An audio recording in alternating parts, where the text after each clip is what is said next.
Internal poverty is the poverty of the soul.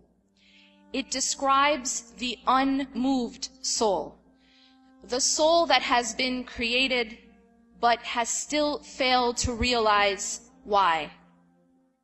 It is the soul that lives a purposeless life, the heart that beats but has already died. Because while this body cries and bleeds and feels pain from the material world, the soul is untouched by these things.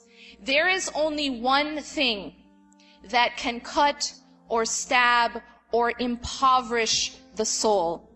There is only one thing that can kill it, to deprive it of its only one true need, to be close to its originator, to be near God. Spiritual deprivation is the true impoverishment. True poverty is standing poor on the day of judgment. Despite this reality, we continue to live this life, feeding our bodies but starving our souls. When a body dies, we cry, but our hearts are unmoved by those bodies which are still alive, but whose hearts and souls have already died because of the alienation from that which gives life, God. What impoverishes and kills the heart? It is allowing the heart to love anything as it should only love God. The heart was created by and for God. The heart was created to know and love God.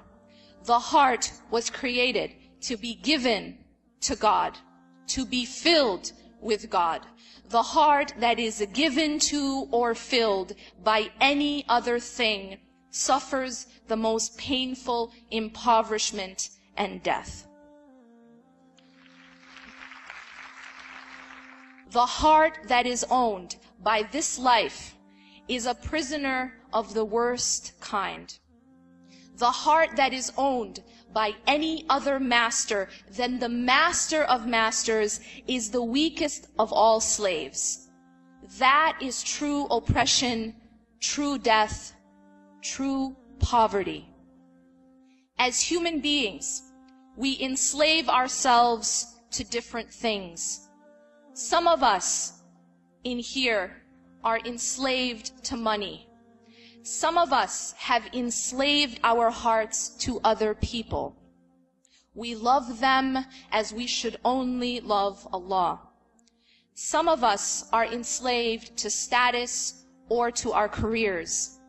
I tell you to ask yourself, what do you love most? Most of us in this room will say that we love God most. We say this with our tongues, we say this in our minds, but our hearts, our actions say otherwise. How do you know? Ask yourself, what is your refuge? When you're most broken, where do you go? When you're afraid, where do you hide? When you need, who do you ask? What do you fear most? What do you stay up at night worrying about? Who, what makes you cry most?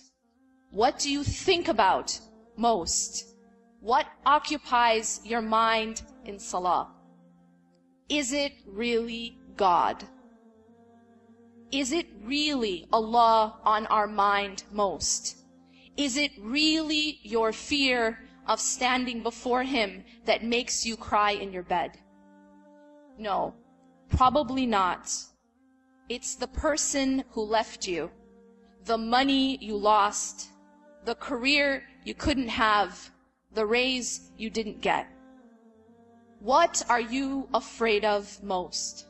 Just the thought of losing what thing causes you so much anxiety that you feel it physically. Is it your husband, your wife, your money, your job? Is it your image? Is it your figure? What is it? When you're given a choice, what do? When Allah says to dress and act a certain way, and then society says the opposite, which do you choose? Who defines beauty for you? Who defines success? When Allah says that interest is haram, but your financial ambitions command otherwise, when society's standard for the size of your house or the brand of your car command otherwise, which do you choose? Who defines richness? Who defines poverty? Brothers and sisters, the storm is coming. Seek refuge in the only place that refuge exists. Seek refuge in Allah. You and I know what day we were born, but none of us know what day we will die. And many people think that we can live our lives however we want, and then at the time of death, just say, La ilaha illallah. But at the time of death, the tongue cannot speak except what the heart commands. Whatever is in the heart will come out. The impoverished heart will have nothing but love of dunya to speak about on that day. If our heart is empty of Allah during our life, how can it be full of Allah during our death? If our heart is full of love of this life, love of status, love of wealth, love of the creation over the Creator, it is that which will speak. If in your life you carried only La ilaha illallah, that truly there is no refuge, no shelter but Him, then and only then will the tongue be given permission to say, La ilaha illallah, Muhammad Rasulullah, Allahumma ja'alna minhum, wassalamu alaikum wa rahmatullahi wa barakatuh. وإذا سألك عبادي عني فإني قريب أجيب دعوة الداعي إذا دعان فليستجيبوا لي وليؤمنوا بي لعلهم يرشدون